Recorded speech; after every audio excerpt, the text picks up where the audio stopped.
Chaos isn't a pit. Chaos is a ladder. Hey, what's up, ladies and gentlemen, and welcome back to a brand new video. Now, I just right now, I just finished watching the ending of Game of Thrones Season 8, Episode 5, and like you can tell by my voice, Jesus Christ, there's a lot to talk about. First of all, let me know what you guys think of the overall episode. I'm speechless. That was just insane. And then today we're gonna be breaking it down a little bit, and we're gonna be talking about the main points that happened throughout the episode.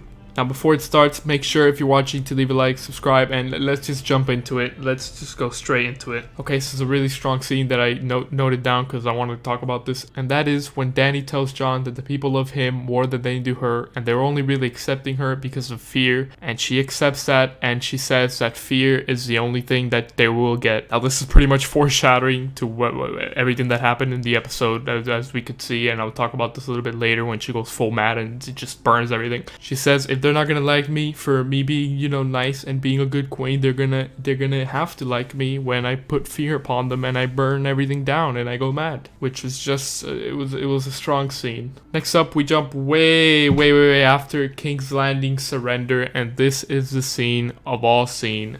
I confirmed it. I literally after season 8 episode 4 came out, I put a video. Dany goes mad, and it is true.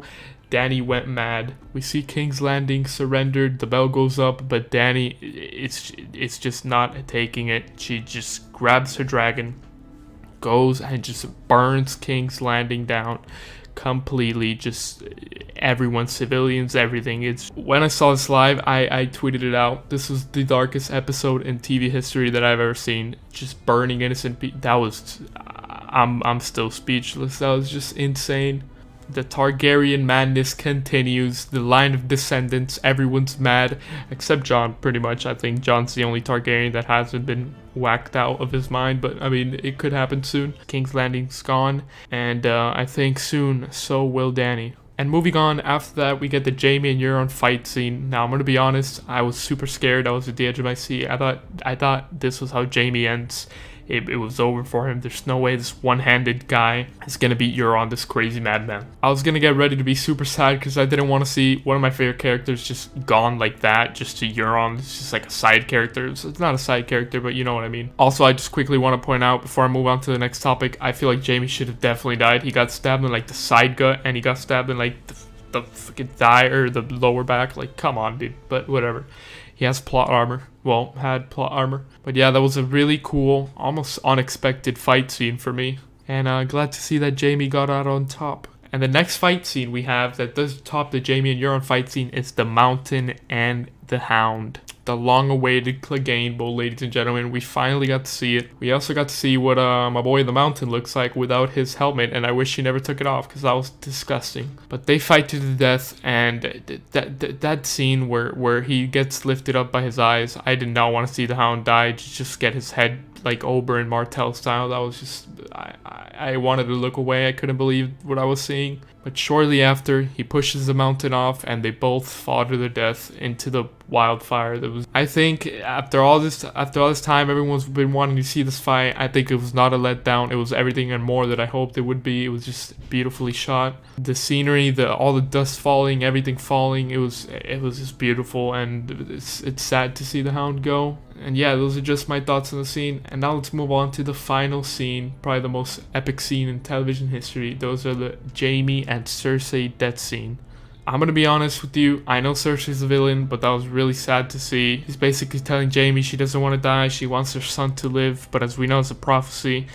She was only meant to have 3 kids, and they died, and she's gonna die with her brother, and it became true. That was probably one of the saddest moments in TV history for me. The way that they're hugging each other, and you see the pieces of the roof falling down little by little until it reaches them. That was just, I don't know what to say. All I'm gonna say is that they pretty much just 360 Jaime's character arc at the end there. I thought he was going to kill Cersei, but he literally just came to be with her again. But that ending and that death scene kind of makes up for that 360 character arc, in my opinion. That was just beautiful. We got to see one of the biggest villains in TV history just dead. That was just crazy, guys. And right at the end, the scene with Arya and the horse, and you could see everyone's burning down, and there was a mother in the ground cuddling her kid before they got burned. That was just sad too. And I don't know why, but I feel like I got this vibe where obviously Arya is not meant to kill Cersei, but I think the green eyes are gonna be Dany. I think Arya does and is the one that's gonna end up killing Dany. I don't know. That's just the vibe I got. She seems like she was going on that white horse. She was going with there to wherever she was going. She was going with a passion, and she was going with meaning. I don't know. That's just the way I interpreted the scene. But yeah, guys, that is pretty much my breakdown. This is pretty rushed. I just wanted to get this video. I want to talk about the main points. I'll probably do a more in-depth one. This is not my real breakdown, but that was just my overall thoughts on this episode. Insane. And I can see why they did not kill a lot of people in Winterfell. They were saving it for this episode. This makes up for the other pretty weird episodes that we've gotten. This is the best episode in TV history for me. Jesus Christ, this was insane. But yeah, anyways, guys, let me stop talking. Thank you guys so much for watching this video. Hope you guys enjoyed this episode as much as I do, and I'll see you guys in the next episode and in the next video. Leave a like, subscribe. Peace.